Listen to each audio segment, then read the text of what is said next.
All right, we're live on YouTube. Getting it started on Facebook. 2, 1.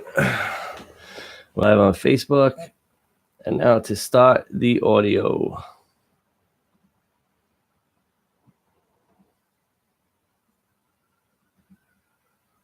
All right, here we go. 3, 2, 1.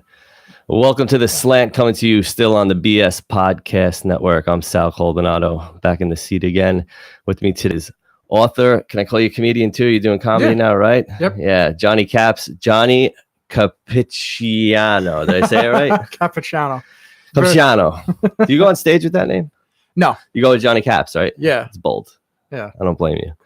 When I started comedy, I was scared to go out with my last name because from school you just know people are gonna fuck it up. So I started with Sal Cola, just like that.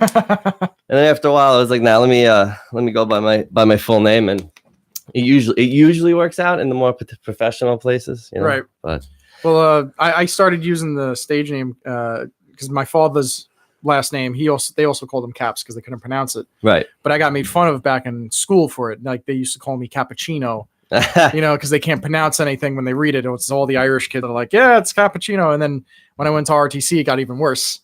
I was in Marine Corps RTC in Tonville High School, and the drill instructor there, I forget what his name is. He goes, when Capuchano's sleeping again.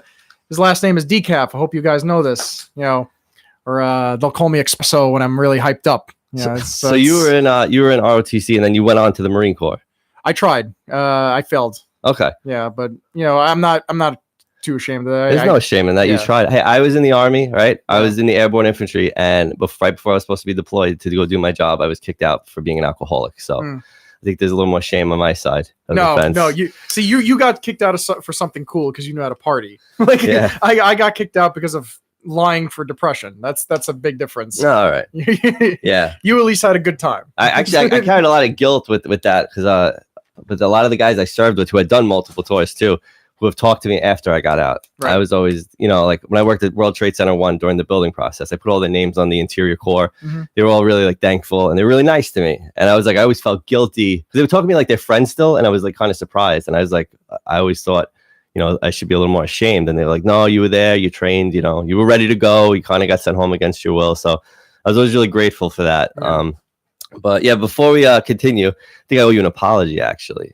What? I'm trying to clean up my side of the fence now that I'm like a dad, I was a little shitty to you on Facebook a few weeks ago. I'm sure you caught it. Yeah, well, you kind of called it out a little. I don't even remember it. All right, well, I definitely remember because I know when I'm being shitty. When I go through like a bad day, at times I think I could be a little chummy, I didn't do anything severe, but I didn't really know you yet. Okay. And you put up, I think a mutual friend, Pauline Murphy, had forgotten her ID, right? And she went to the airport, right. And you were right there with a comment. You're like, yes, I do remember this. Yeah, you were like, I would have brought it to you. And right there, I was like, I assumed that you were just being up her ass. So like a lot of guys are, by the way. Yeah, every time I run into Pauline, there's always some guy behind her, Yeah. So I kind of made a comment like, oh, you're being a little eager, huh? And you were like, eager how? And I really didn't continue with it, but I was being shitty, and it was unwarranted because you showed up to the Comic Book Jones Fifth Borough Comedy Festival show with a very hot lady. Yeah. Oh, Destiny Elder. She's one of my editors. Yeah. So apparently you're not really up anybody's ass, and it wasn't my business to assume that anyway. Just my girlfriend's currently because she rules my life. Oh, I'm sorry. No, it's all right. I was being shitty. I actually didn't know what you were talking about at that point for real because I thought everybody knew that I had a girl. And I was pretty drunk when I was reading that, so it didn't really bother me. Yeah, you were just trying to be a good guy, but it wasn't just that. It was also there's other female comics who are starting to be on a lot of shows that I happen to be on, and they're pretty attractive. And you see a lot of the guys when you're in these Facebook. Oh yeah, I'll give you a foot massage if your feet are tired. Right, something like that. You'll be in these Facebook groups for the show to keep everybody updated. Right, and you see these male comics. They write up this person's ass with some of the. It's you could just tell. So I get very frustrated, but it's not my business anyway. Well, the deal with me and Pauline is that I actually owe her a lot because she's the one who really introduced me how to get into open mics and try to get into the comedy scene in general. Back when I had a lot of free time before school started, so I used to talk to her almost every day about how do I get started? What do I do? Just tell me where to go. I'll give it a shot, even if I bomb. At least I'm doing everything I can. Right. She's a great girl. Yeah, and it's just I like to get on my high horse sometimes when I have absolutely no right to do so. But yeah, so you're here now. I thank you for coming on short notice. We were supposed to do this like on a Sunday, but yeah, you had a little hiccup because you're a landlord, as it turns out, which is pretty amazing. Yeah. And you get the heat on, and so there'll be a plumber coming to your place soon, and then you're gonna have to go. So I want to try to get this all in. That's got to be interesting being a landlord. It's a lot of responsibility. Yeah, it's not fun. I thought it would be a lot more fun, but it's not. You know, asking people for rent feels just shitty. Yeah, you were saying you have some good tenants now. But you're saying, I don't know if you could talk about it if it's already cleared out. Your old tenants. I got it. Yeah, you had a little trouble. Like when you gotta, how do you get tenants out when they have a lot of rights, right? They do, especially if they're special needs or disabled. It's so hard to kick them out up to that point, even if it's your house. Now, how special are these special needs? The kids were mentally retarded. And what about the parents? The parents one of them had emotional issues and the other one was slightly autistic. So if you mix autism with like schizophrenia, you get mentally retarded. I think that's the recipe. Yeah, yeah, basically, yeah. But I guess they knew all their rights, right? And they fought you for it, and you eventually. They knew their rights. They knew that if they went to court, they would have probably won. The difference is, though, is that I was a little bit smarter. I got the 30-day notice 2 days after they threatened to say, well, we're going to go to a judge and say that we have special needs. So, and Staten Island courts are a lot different from Brooklyn courts. Brooklyn courts, it could take 6 months to 2 years to kick somebody out. So it's not like it's a citywide thing. It differs borough to borough. Yeah, because Staten Island is mostly residential houses. Right. So you can't tell somebody I'm going to just squat in your home. They're not going to play that game. You know, if it's a building with 5. Really? Yeah. If it's a building, I think the law is that if it's a building with 5 or more residential tenant apartments, then they can legally stay there for like 6 months until they get a new place. Yeah. I mean, I've thought like a lot of the homes on Staten Island have a lot of illegal apartments too. I was definitely living in one, and it was nice where we were before we bought this house. Mm-hmm. We started out in the 1-bedroom downstairs, then up to the 2-bedroom on the second floor, and he had just redid it when we moved in. When we were getting ready to buy this house, though, you know, you're back and forth with, you don't know when the closing date is. It could get dissolved at any moment, and then you're screwed. So we weren't telling the landlord until we were legally obligated. Mm-hmm. But I remember the day we told him, he took it like personally. He was like, "Why didn't you tell me sooner?" Yeah, you know, and it was sort of like it was very awkward. I remember he came up to me and he was like, "Hey, congratulations," and I was like, "Oh, thank you." And he was like being shitty though. He was like, "I don't mean that." He's like, "You held it for me that you were moving." Right. And all this and that. And he thought it's because I knew he was going to raise the rent if I told him. And it didn't even cross my mind. Right. But he was cool in the end. It was like weird because, you know, you think of it as just a business relationship, but he was thinking of it as like, you know, he was older, we were younger, he was treating us like his kids and we should have been more open. So the lines get kind of blurry. I'm sure it's not really the same in your case. I'm actually trying to lower the rent, but it's like the bills keep coming. Like I wanted to lower the rent for one of the roommates I have downstairs. Besides having new tenants upstairs, I also have 2 more downstairs. And for them, I wanted to lower the rent from $700 for living in the shared apartment to $500. But then I keep getting more bills. So until I get everything in my name after my father passed, then that's when I can probably see about lowering it. What kind of landlord wants to lower the rent? That's interesting. One that knows who good tenants are. Like I have Jerry Martinez. By the way, never rent to a comedian because now for some reason, I know I'm low on the comedy spectrum right now. Okay. Jerry's higher than me. Okay. So when Jerry moved in, though, people kept coming up to me like, "Oh, so you're living with Jerry now, right?" I'm like, "Motherfucker, it's my house." Like, you know, he's living with me, not the other way around.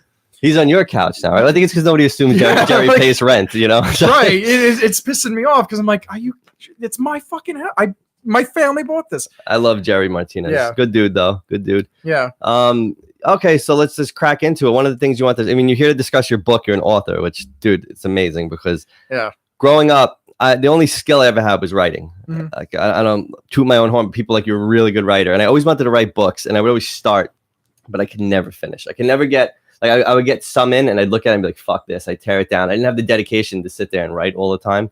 So I never did. Then I couldn't play music. And then the only thing I finally figured out how to do performance-wise was comedy. Right. So this is awesome. The book's called Outbreak. It's by Jonathan R. Capichano. It's right here. So you went to Comic-Con, which is another thing I want to talk about because I love Comic-Con. Yeah. I haven't gone in a few years. My wife, before we were married, starting from before I left for the Army, so like around 2007 was the first Comic-Con I went to. It was just starting to get big. Yeah. And that's back when they had like that weird hentai section in the top. Probably. It was like when the first Iron Man movie was coming out. You know what I mean? Right. So it wasn't like this whole pop culture thing yet. But it was at Javits Center in New York.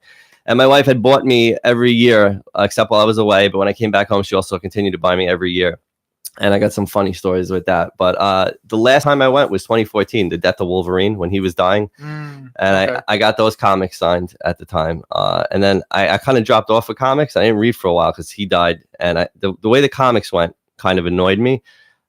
When Disney bought Marvel originally, I was told this is a good thing because now they have more resources. And it was. But after Wolverine died, I noticed the comics got very like campy, very cartoony.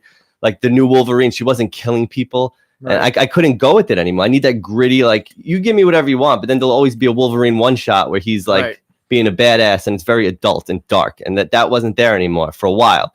I'm starting to read again since he's coming back, and I noticed a lot of the comics are back where I want them, so very happy about that. But yeah, I was a little worried, too, because between DC and Marvel was always the one that showed the most blood and gore. You know, plus, like, when characters got shot, their clothes would tear. You know, like, when the Hulk got shot, his clothes would tear off. Same thing with Wolverine. Whereas, like, with Superman, for some reason, his clothes are invincible, too. Like, you know, nothing shed. You know, even with Batman, he gets cut by a knife. Next scene, he's, like, it's all stitched up somehow. And you're like, how? I know he's Batman, but he doesn't have, like, an extra, you know, suit underneath that suit. One thing that always got me about DC Comics was this.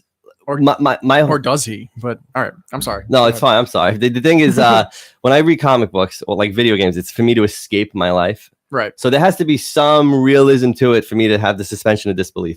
So the thing with Marvel is it's always taking place in real cities and on real blocks in real locales. And they mesh it into the real world. The president, they don't ever say who he is, but his silhouette always matches who the current sitting president is. Right. So I was able to go with that more. I couldn't go with the whole Kaza. What's it called? Metropolis. And I mean, Gotham's a cool name, but you know, we really know what you mean. You know what I mean? So that kind of kept me off DC, but in a way that helped, because with the Marvel movies, in the MCU, I'm generally happy, but the ones that like Sony makes and Fox, like X-Men and Spider-Man, I always had an issue because I'm so into Marvel and I know it so well that when they do something wrong, it would fucking kill me. Yeah. DC, since I'm not such a fan, I find myself enjoying things like Justice League because I don't know that much about it. I think it's a good movie. I don't know how wrong I am. You could probably tell me you're wearing a Batman shirt right now. Well, there's a few differences. Batman doesn't solve riddles anymore. He just kicks ass in the new movie, which kind of bothers me. Right. You know, he's not. It's not like when Keith Ledger was the Joker and they actually had to solve shit. Like when he went into the building and he said, "Don't shoot the civilians. They're dressed up like the terrorists because they had their hands tied." You know, he figured stuff like that out. Whereas with the new Batman with Ben Affleck, it's just. He just walks in and is like, yeah, I'm just gonna kick the shit out of you. And I feel like they haven't had a chance to expand the character yet because they kind of had him in a movie where he's with Superman and it's him versus Superman, and then they had him in Justice League where he's tied up with everybody else. They haven't done anything solo yet, so I mean, I'm willing to give Ben Affleck a chance. I mean, hopefully they get it together. But this is another thing they're doing now. So they keep getting hit like, hey, DC, your movies suck. So instead of like fixing, I'm big on continuity. Instead of keeping it all, they keep making splinter universes for different movies, you know? Well, once you start, you really can't stop. That's the problem. You know, for instance, with Spider-Man, I like the first version of Spider-Man they had. And then the second one Are you talking about Tobey Maguire, or are you talking about what's his name? Garfield, Andrew Garfield. Which one was the second one? I forgot. Well, the most recent one before he showed up in Marvel again, that was Andrew Garfield with the Amazing Spider-Man, with Emma Stone and all that. Right. So yeah, when the second version of Spider-Man came out, he was all right, but then the story was still messed up. Tobey Maguire's Spider-Man, they got on his case because he was actually shooting the webs out of his wrists. It's a big deal for me too. Yeah. Right, and that was my big deal as well. And then the third one, now people are getting on, well, Mary Jane can't be black or something like that. So it's they keep jumping around where everybody wants everything perfect. Right. And the truth is, it's never going to be like the comic. I forgot about that. Mary Jane is not white in the MCU version now, right? In Homecoming. I think so, She was played by Zendaya, that singer. I can't pronounce that. I let that one go. I did, but generally, and I will say to that, I'm not racist. If a character is a character, don't fucking change them. Like, you don't need to put a person of color in that role. What you can do is make a severely awesome character who happens to be black from the beginning, and it doesn't take anything away from them. You know what I mean? Well, I liked when Will Smith became, what is his name? Deathstroke, right? Yeah, and see, I didn't know the difference. I watched Suicide Squad, and I didn't know because I don't know DC Comics, so it didn't even affect me. But when Ben Urich from Frontline Newspapers, when he's writing for the Daily, what is it in the Netflix MCU? Have you been following Daredevil and Luke Cage? No, I haven't. I'm in school, so it's like I'm tied right now. I'm doing everything I can. Dude, they're so good. Punisher, Daredevil, amazing. And Ben Urich, He's white in the comics, black in the Netflix show, and that didn't bother me because he acted like Ben Urich, like he was Ben Urich. It didn't really make a difference to me, you know. Yeah. So it really comes to like how they write the characters, like the Fantastic Four. You're not gonna make me believe that Sue Storm's brother's black, and then you got to make up a more. That was a little weird. I'm like, so they're adopted now? Is that how this works? Because the same womb didn't come out with. You know, somebody lied to the father. Well, just yeah, right. It's like he was the mailman's kid, and he still got powers. I hate how they just like they force it so much that now they have to create this other story where they're adopted. It's just not necessary, right? And it shows because these movies bomb at the box office. Just don't do it. There's no fucking need for it. Right. Like Blade is an amazing character. Imagine if we just made him white. For what reason? It would be awful. No, I like Blade. I heard they were going to try to make another movie, but I'm not sure. Yeah, I think he's back. He's back on the drawing board. Yeah. I'm really excited about now that Fox being acquired by Disney. Yeah, because it was always my dream to have the because all right. So the second version of Spider-Man that Sony was putting out, the Amazing Spider-Mans with Andrew Garfield, I found myself giving them a pass because I had no choice. Right. The villains kept bothering me, like what they did with Rhino, like stupid shit that they just didn't have. Like you think they've been doing this since over 10 years now, right? And MCU's doing great because Marvel keeps putting them in their costumes. Right. Yet the other guys keep refusing to do these little things that they're worried about, and it's just like, hey, Are you talking about like Sony? Yeah, Sony. Like they made Rhino a mechanical suit, or even what they did to Deadpool with Fox in Wolverine Origins, and then Ryan Reynolds. He showed them all like you just do it the right fucking way, and everybody loves it. Blockbusters, you know, and they still fight it to an extent, and I really can't understand why. Yeah. That drives me absolutely nuts. I'm so picky now. We're gonna get the X-Men in the MCU, but now they got to correct all this shit with they couldn't. So they're gonna blend the Avengers and MC. They're gonna finally do that. Now that Disney bought Fox, they have the rights to the X-Men, Fantastic Four. So they're definitely gonna do Fantastic Four. If you noticed when the last Fantastic Four movie came out, that bombed. They tanked the comics purposely, Marvel. Yeah. Now they're bringing them back. But they got to do this thing now because they can never say mutants. They can never say Quicksilver and Scarlet Witch. They got to start. Kids of Magneto. Yeah, so they made people that were mutants, they made them, they're Inhumans. So now but now they're saying with the Thanos finger snap that they could rectify all this bullshit. Right. So we'll see how that goes. But now I'm annoyed because Cap has a very big intertwined history with Wolverine. And Chris Evans is leaving as Captain America, and he's probably going to die in the next film. You know? Well, he dies. Captain America dies regardless in the comics. So. He dies, but he's back. He's been back for quite some time. Yeah, Bucky takes over. Yeah, so it'll be okay. That was one of the signed issues I got at Comic-Con back in the day. When the death of Captain America. I got Stan Lee's autograph on a 9/11 comic book. Wow, two of them. He's going to be gone soon. I know. He's going to meet his 9/11 real soon. Oh God, that's awful. But I cried when I met him. When I walked up to him, and the guy basically was shooing people away, and Stanley just turned to him and goes, "No, don't do that again." And he let me talk to him for a few minutes about it. How long ago was this? 2 years ago, I want to say. Did he still have all his faculties? He's like in his 90s. Yeah. He was still. This was back when his wife was alive. Still. Oh, so before he got the sexual harassment, accusations on his nurses and all that. I still find that I know it sounds awful, but I find it funny because like he's a 90-year-old man. That's what they do. You know, like and his wife just died, so he has like nobody there now. Yeah. So it's like he's been out of the dating game for a little bit. It's changed since the 1950s. The man's only gonna be alive for a few more years. Right. He's just trying to throw cum wherever he can. Just let him have it. And they're also saying that people are stealing his money too. Like they're writing checks. I can imagine that. Yeah, it's crazy. It really is nuts. It's nuts that he's still alive. I remember I went to a Comic-Con and there was a guy there he claimed to be the original artist of Ghost Rider. He said he created the character, but comics weren't big yet in the way they are now, and he needed some money. He sold the rights to Ghost Rider 30 years ago, 40 years ago, whatever it was. And now he has no claim to any of the money now that it's all blowing up. And I felt bad. It was sad. It was really sad. Todd McFarlane, he just said something similar this past Comic-Con, that he supposedly created Venom, like the big muscled up version. It would make sense. Spawn looks a lot like Venom. Yeah. So he was just talking about that because he was looking at the black suit because they wanted to make Spider-Man with a black suit for whatever reason. He goes, "No, this sucks. What are you doing?" And then that's when he came up with Venom. And then the two stories intertwined somehow, apparently. Yeah. So it was because of him that we have the badass version of Venom we have today. This is what annoys me too, is we're so close to all the universes finally coming together. And then they create Fox is now belongs to Disney, and Sony's at least working with Marvel by licensing out Spider-Man. Right. And then they come out with the Venom thing. And I haven't seen it yet, but I heard that it's not so great. Did you see it?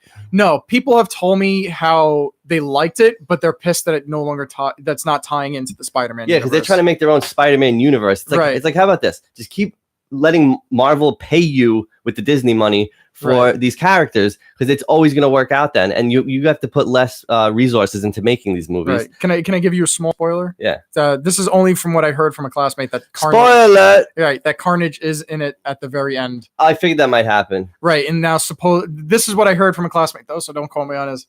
That he's jacked up though. Like he's supposed to be a skinny guy. Right. Yeah. For some reason he's all jacked. sharp and stuff with lots of blades. Right. I can't confirm this though. I haven't seen. They always gotta like, don't change anything. There's been so much work into making these really awesome, successful characters for all these years. Don't change anything.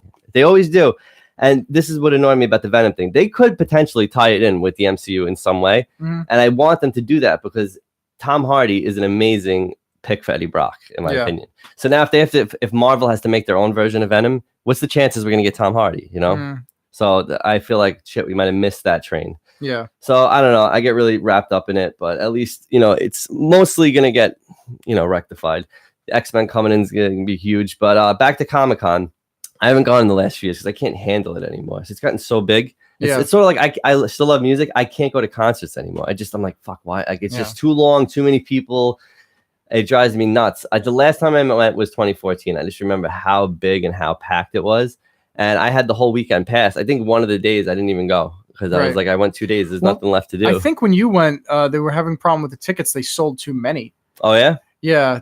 Because I know now they only sell a limited amount. And, this year it didn't feel as packed. I wasn't waiting online to go wait on another line like they used to. So it's this year I got to go do things a lot quicker. Whenever I was there, I was never there to buy a ton of stuff. I was always there just to go to Artist Alley, meet the creators, have them sign my stuff. Yeah. And what was always awkward is like you're there with a couple. I mean, I don't know how you do it. I would be there with a couple of comics, and I know who I have to go see. But there's always a guy there with like 45 of the same issue, and he's like walking up to the person to sign it, and the guy's looking at him like, I know what you're doing, you piece of shit.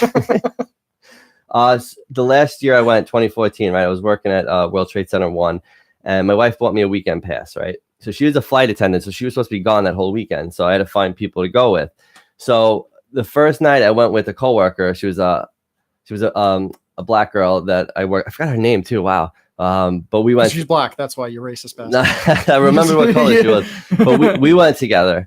She was an awesome carpenter, by the way. Well, we went together, and then the next day was a Saturday, and I had asked an electrician. His name was Los. I remember his name. See, I remember the Puerto Rican's name. But I asked him, I was like, hey, you want to go with me to Comic-Con? So now my wife's trip changes. And she goes, this is the one day I can go with you. I bought you the tickets. I want to go with you. And I was like, shit, I just asked this guy to go. Right. That just happened to me with Jerry. Okay. Yeah. But what happened with Jerry? Well, he eventually backed down because he's like, oh, just go with your girl. I'm like, you don't understand. I love her to death, but I don't want to go with her. Right. Because she doesn't know anything about comics or video games. Like, she's one of those people that plays The Legend of Zelda on Super Nintendo and goes, I love playing as Zelda. I'm like, you play as Link. Right.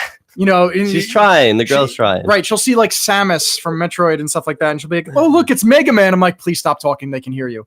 We're online. Yeah.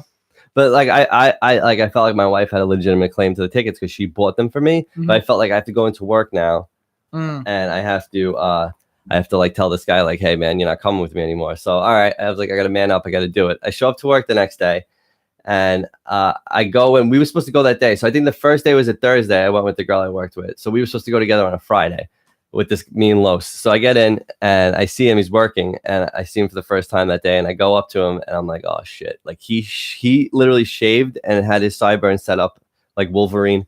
Like he came to work that day. Oh my God. As Wolverine. Like he didn't care about the criticism of other people. He showed up as Wolverine. He was going to Comic-Con as Wolverine. I had to walk up to Wolverine and be like, hey man, we're not going together. I'm sorry. I felt like such a douche. It's probably the way you said it too. Like, we're not going together. You saw his haircut and you're like, we're not going together. No, I was like, dude, I was like, listen, we got to talk. My wife, she really wants to go with me. She bought me the ticket. He's like, oh, I understand. He's like, I understand, but you could tell, like, he's like, I got a tear in his eye. I came to work as Wolverine, you asshole. Like, you know, it's bad. So, your book, Outbreak, right? Tell me about this book. Okay. So it follows two main characters, Jack and Sergeant Stiff. Sergeant Stiff? Is that like his last name, Stiff? It's kind of like a nickname for the most part because his backstory. He's a Marine, and he went to both Iraq and Afghanistan. He's a veteran, of course, and he got that name because of an accident that happened where an IED blew up at one of the local stops, checkpoints. And when the car blew up, the rim flew off, cut off his sergeant's head right there and then, and he just stood there.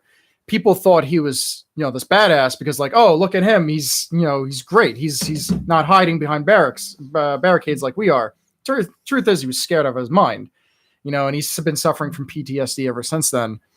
And when he comes back, they try to get him evaluated and he gets all clear to go back into the line of duty, and his general knows about it. I forget what the general's name is in the book already. Wow, I'm drawing blanks today. You created him. I know. What's your kid's name? Yeah. And then you have Jack, who is a mental health patient. He tries to commit suicide and fails. He doesn't want to do it again after the zombie apocalypse because he knows he'll come back. But his side is more comedic versus Sergeant Stiffs. Stiffs is just like Bravo Marine Corps crap. And Jax is more of a funny side. He's the type of guy that's when he's in the hospital, he'll laugh about it and create jokes like, you hear about the girl who tried to kill herself by taking too many vitamin pills. Yes. Too much of a good thing is bad for you. Right. Something like that. He befriends a nurse and a former drug addict. And you follow their two separate stories. Now, each one of the Marines have their own backstory, so you get to find out a little bit more about them. There's one scenario where Shepard was fighting with one of his guys in a squad was fighting in Iraq. And I think you might have heard about this. In Fallujah, the terrorists would have kids come out on the roofs, point to where the Marines and Army guys are, and then they themselves would come out with like a rocket launcher or a machine gun and then fire, knowing that the Marines and Army guys can't fire back with the kids right there. Right. Well, the other thing kids would do is I heard they would throw like snowball, grenade, snowball, like, you know what I mean? So something like that. Yeah. I didn't hear about that, but I knew about that story. And I mean, Shepard's, I believe the line was, so what'd you do to handle this? He goes, we took care of it. And that's it. That's all you got. So, there's a lot of dark sides to his side of the story. So there's a zombie apocalypse type thing going on with this, right? Right. Is that the infection? Right. And I see Escape from New York City. Is that the ferry terminal? Yes, it is. That's awesome. This was created by Derek Morrison, local artist, friend of mine. He created the back cover too. And you did this. This is an ongoing series, or is this a standalone book? It's going to be an ongoing series. To be continued right there. 200. So like you did it in exactly 200 pages. Yeah. Like, did you know that you'd be able to wrap this like first book up in 200 pages? I tried to. Yeah. I was originally going to go for 300, but then I was like, I could shorten it. Nobody wants to read 300 pages. Right. So, yeah. Well, I think that's not a bad idea. So you had to finance this whole thing yourself, right? Yeah. How does that go? Like Amazon. I know another guy who did it that way. So you write your book, right? And then how do you turn it into this? How do you turn it into a hard copy? You just go to KDP, Amazon. It's actually more simple than you think. They give you the option of making it for Kindle, hard copy, paperback. It breaks it down very easily for you. And then you just download the file that they ask you for the cover. You have to have your own local artist make it, because if you do it yourself, you're not going to know what you're doing. Right. I had Derek do the whole thing for me. And then my editors helped me out with. I love the art on it. That's so cool. Yeah. I was staring at it for a minute, and I'm like, holy shit, that's the Staten Island Ferry Terminal. I actually plan on getting a booth possibly for next year's Comic-Con where I sell this book and the one that I'm writing now. So you're writing part 2 to this. Yeah. I remember you asked me to be part of it in some capacity. So what did you have in mind? Okay, so the comics that I'm going to have, not comic books, but comics like comedians that are going to be in this book, everyone's going to contribute, and everyone's going to have a couple of jokes that they use to roast each other or they roast the enemy with. And everybody that puts it in, they get like a little footnote at the back of the on the page itself, and at the back there's a bibliography where you get your name, the joke you said in the book or jokes, and a YouTube channel where we can find you and your information. Nice. So everybody gets like free publicity from the book. I'm still trying to work out if how much money each person would get, depending on how much information they give me. You know, because if you put in one joke, I'm not going to give you fucking 10% of the book. No, that's not how it works. You know. So when you throw these books up on Amazon, people just start buying them, huh? Sometimes it's really you really got to publicize it. I used to have it just solely on Amazon, but now I put it down for people to buy it anywhere. So they'll buy it through Amazon and then they can sell it in their store. So I got you. Okay. Yeah, the owner of Comic Book Jones asked me to do a book signing with him. Yeah, nice. That's great. That's a great idea to do that. Yeah, so he's definitely sell some books that way for sure. Yeah, so I'm gonna try to do that soon, and just work from there. I hope to get a comic out of this eventually. Derek told me that he knows some people that can do it. This sounds like it would be a great story as a comic. Yeah, and unlike other zombie books where they'll take place, years after the apocalypse started, or you just never hear about how the zombie outbreak takes place, this one tells you right off the bat it was a terrorist attack that did it. Okay. So they attack the water supply, and then it just spreads from there. Yeah, I was thinking of that when I was filling up my dog's bowl the other day. Like, if they attack the water supply, like, is the water supply so big? So I was feeding Fido, and I was wondering how he would die. Yeah, like how if they attack the water supply, is the water supply too big that it would be ineffective? Like, how much of anything would you have to dump in there to actually hurt everybody? They were dumping barrels apparently in the book, and when they went there, though, they said, "Oh, that was ineffective. They couldn't find anything."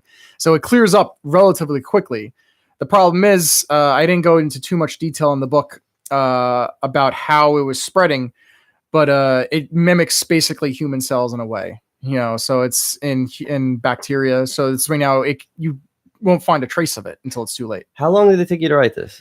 It took me a year to write it, but it took me about almost 2 years to have editors finish it. So editors, all right. Where did you find editors, and did that cost you? Like, you have to. I can't just write something and put it onto Amazon, right? Somebody has to. Yes, you can. You can, but it's going to be shit. Somebody's got to edit it. Right. So where did you find editors? I went to my local college and found editors. People that did writing. Was that here on Staten Island, CSI? Yeah. Jason Wisniewski, he's one of my editors. He wrote his own book. I forget what it's called. It's a very short book. And then the other editor is another local college buddy of mine, Destiny Elder. She's going to be an English teacher soon. So how long did it take them to edit this? Well, first Destiny went over it. And she found a bunch of mistakes, but she wasn't too proficient in it. And then I had Jason look into it. He fixed up a lot more stuff, and it took about 6 months each. So So this was like a whole 2-year process then. It took you a year to write it, a year of editing. Right. Did you have to compensate them, or were they willing to do this pro bono? I plan on giving them 5% each. Oh, nice. And then Derek, I plan on giving 5% too. But once he starts making more artwork, I plan on giving him at least 10 to 15. But the book has to take off first. We only sold about, I think, 25 copies offhand so far. It's getting bigger. And then I bought 40 copies to hand out at Comic-Con. Yeah, it takes a lot of self-promotion. I remember there was a stand I went to at Comic-Con probably back in 2008. I don't think it was some guy. He wrote a book called Tiger Lily. It was about the girl from Peter Pan, the Indian girl. Yeah. And I can remember him explaining everything. Like, he had to finance the whole book. Then he had to rent a table. Like, that shit gets expensive. And you got to pay for people too. Even the whole setup, like to set up your stand and stuff. Yeah. In my field, as a union carpenter, one of the hardest places to get a job at is trade show. They call it at Javits Center. You got to get, to start, you'll get a white card and they'll call you if they need you type deal. If you have a blue card, you work there all the time. But apparently it's like the easiest job. You barely pick up a tool because you're just setting up these tables and stuff or cutting rugs. Right. But they'll do, from what I heard, is you could do 24 straight hours because you'll do work until the show happens. And so then you got to work during the show, and then you got to break down the show. So you can make a week's pay in I don't know, 3 or 4 days. Yeah. And then you just take the rest of it off. Yep. So it gets really expensive. This takes a lot of work. Do you remember the book Aragon? You remember that? Yes. I remember that kid. He it was a grassroots thing with his book, and then they fucked up the movie. In my opinion, I thought the book was great. And I remember he had to do all that from a very young age. The amount of work it takes, the amount of dedication. I don't know, man. Respect for this. This is And here's the only bad part about this. We missed 2 mistakes on the back, 3 mistakes. So what's that? So the editors missed it? Is that the editors missed it? I missed it too, apparently. Now, so it's got to be really hard to find. Did you need a magnifying glass or? No, it's just that when you're reading it for so long, you gloss over things. Like when we first published it, the first 5 copies, I accidentally uploaded the bad copy. So I had to recall those, and then Recall the books. Yeah. In the middle of production. Yeah, and 2 of my friends still has the bad copies because they got it. They're very rare now. Yeah, so like they're selling. And for then I asked them like, can I have it back? They go, no, because now if you become famous, I can bring this up to you, you know, and it'll be worth something. Yeah, well. Yeah. So the word burrow got spelt wrong twice, 2 different ways. Oh, how did they spell it? One time it was spelled by accident, B-O-U. Oh, I see here. Yeah. Is that why you scratched? Yeah, and I was so upset that I'm like, motherfucker. Because I read the back real quick. I didn't see anything wrong. And it's because you took your fingernail and you broke the paper. Yeah. But the worst part is I handed a copy to Robert Kirkman at Comic-Con, the creator of The Walking Dead. Nice. And he took it? He took it, yeah. And he gave me a shout out at Hammerstein Ballroom. Oh, that's awesome. I saw him the previous 2 Comic-Cons and I talked about writing a book. And he gave me a whole list of advice and comic books to chase after and stuff like that. So I was actually kind of upset. Then I met, I think the guy's name is Jeff from The Talking Dead. And I gave him 3 copies of the book and I said, give them to the cast members, tell them I'm sorry. This is the only printout I have and it has the mistake on the back, but it's nowhere else in the book. Right. He said, that's fine. Cause when they, write scripts and whatever, there's tons of errors, you know, so. And there's a chance that nobody would have even caught any of this. Right. And then Todd McFarlane, when I met him, the creator of Spawn, his, what's her name? The person that helps him out said, yeah, that's fine. Yeah. Cause he's published comic books where there's serious misspellings. I'll catch them sometimes. Yeah. It's been a while, but like when I read a lot of them digitally now. I catch it every once in a while. So what are your zombies? Are they like the classic zombie that we always see now? How are they very slow, lumbering? Are they fast? Do they run? They're both. They need to eat human flesh. Is that? They don't need to. They just do because that's all they mentally possibly can do. I didn't go into detail as to why. Well, you have time. It's an ongoing series. Yeah. You could reveal things. I still have to talk about the terrorist storyline because you'll see in the book that he's a very conflicted person, the guy who distributed the virus. So, I mean, I don't know if it's a spoiler, like who developed the virus? Was it from the U.S.? I can't tell you who developed it. That makes sense. So it gets spread by a bite and a scratch and all that stuff? Nope, it gets spread by the water supply. Oh, yeah, okay. so because it's a terrorist attack on the water supply. So there's a finite number of zombies then, because eventually that water supply will run its course and then have to replenish. Right. I'm not going to go into detail about how the virus continues on from there, or if it's going to continue. It could be, like The Walking Dead, where everybody has it, and you just don't know, or it can just stay in the water supply and you can't drink the water supply without getting it cleaned up. I haven't developed that part of the story yet, but so do you feel like when you wrote this now, you can't stop now because you didn't come to a conclusion. So now like the onus is on you to figure out the next part of all this. Right. Well, the next book that's coming out actually doesn't have the main 2 protagonists that are in this. It's going to be a whole new host of people. It's going to have a couple main characters, just like in The Walking Dead. So you're not going to just see only 2 main characters with their sub characters. You're going to see a whole host of main characters. And then what? You're going to bring the 2 stories together at some point? Eventually, yeah. That's cool. The next book that's coming out is going to be kind of like Warriors. This is after the apocalypse, and Staten Island, for the most part, is his own gang group. I love that you're bringing Staten Island into this. I got to say, when I read comic books now, that I've seen a little more lately, they're starting to like Staten Island, New York. Even The Purge is doing it now, apparently. Yeah, I lose my shit. I enjoy it because like I'm a big guy with continuity, or like I said, like the suspension of disbelief. Right. And now it's like it's in my backyard. I want to go back. It was on my 6th grade reading list. Depending on what class you were put into, you got different reading lists for the summer. Right. I didn't get the one with the Pigman, which takes place in Staten Island, I think in Tottenville. And I kind of want to go back to read the Pigman so I could just be like, hey, this happened in Staten Island. Yeah. I think it's great. Yeah. So I'm trying to bring Staten Island more into it. This book is predominantly on Staten Island too. It drives me nuts, though. I think I just hit something on your mouse. Did I? Did you? I don't know if it's running still. So okay, we're good. All right. Imagine you just tanked the whole podcast. Oh God! Please don't tell me I did that. It annoys me when like Spider-Man comes to Staten Island though, because I'm like, there's nothing. There's nowhere to swing. Yeah. What are you gonna do? You're just gonna go down Father Capichano, street light to street light? Like, what are you? Just hanging on the side of the ferry, just waiting to get off. Yeah. Something like that. You want to hear one of my writing blunders when I tried writing something? So I didn't know where to start. I was in senior year of high school, and Lord of the Rings was like still like occurring in the movie theaters every year or whatever. And I was a huge Lord of the Rings fan. And instead of writing an original thing, I guess you could call it like fan fiction. I just like I had my own character that like I created. Like it was ridiculous. It's actually ridiculous and embarrassing. Like he's actually on my arm. The fantasy character I always wanted to write about. This is him right here. And Okay. I didn't know how to get it tattooed when I was 18. So I took the link from Nintendo Power Magazine 98. Right. And I was like, yeah, just change his clothes and his hair. And everybody that sees it now thinks it's like an anime girl.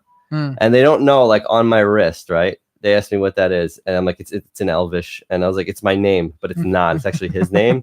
And his name is very similar to my name. It's Salco. It's like the first three are my first and the last two. Right. It was like, I remember I put it into a Jedi name generator in like 8th grade. Oh, God. That's how I got that. Yeah. So yeah, and I wrote him into like, he was in his universe and how he'd merge into like go to where like Lord of the Rings was happening, right? Middle Earth or whatever. And yeah, that's I wrote like that for like 2 weeks and then just never finished it. There's no way to submit it. It was made up off somebody else's shit. Right. Can't do nothing with that. Well, technically everything it really is. I mean, I nobody can make claim to zombie books. You know, zombies, no. But when I'm using like names from like Lord of the Rings and purposely like interjecting. Well, what if there's no names? Like, for instance, in The Walking Dead, they never say the word zombie versus just like in my book, they never say the word zombie. What do they call them in The Walking Dead again? They call everything. You can call them infected. You can call them biters. You can call them the dead. And you can call them dead biters. They call them something though, right? Walkers. Walkers. Yeah. Well, Rick's group calls them walkers. You know, I don't think I call them walkers in my book. I just call them the dead, the Walking Dead. You know, and I also make references to other zombie movies too. Like, what's that one where they're in the mall? They made a remake of it as well. Oh shit! Shaun of the Dead or something like that. One of the Dead movies. It wasn't Shaun of the Dead, but it was actually. Oh, Shaun of the Dead's a comedy thing. Yeah, it was supposed to be like halfway serious. Yeah. So, there's a reference in the book where the Marines are driving down. I believe it's Richmond Avenue, and they're like, "Yeah, you think anyone's held up in the mall?" They're like, "This is not some cheesy '80s movie. This is not how this works." So, like, you'll find little Easter eggs like that, and you'll find like groups of the bikers that invaded the mall in the movie. You know, they might be in it. I'm not going to say if they are, if there aren't. I wonder if people in reality, if that happened, they'd probably hold up at the mall, right? I mean, if it happened fast, if it happened like right away, like there's a horde of zombies outside, you'd have to be held up in the mall in that scenario. Maybe. You know, I would stay in my house. I would just barricade the doors and windows. And I put myself in that situation. Like, what would I do? Right. Like, you know. I guess the best idea would be to stay put and stay quiet. Yeah. But that only works if help is on the way, because eventually you'd starve. Eventually, yeah. But once you start running out of food, you have to leave regardless. You know, if you stay in a crowded area and everyone's getting infected, you probably don't want to be there. No. You know, because then anybody can be infected. You know, if it's just two people, you know, you can check each other for bite marks. No one's going to fight over it. But if like it's a crowd of people, you're going to have a bunch of people who are going to say, no, you can't check me. Right. And they'd have to turn really fucking quick. Did you see Maggie?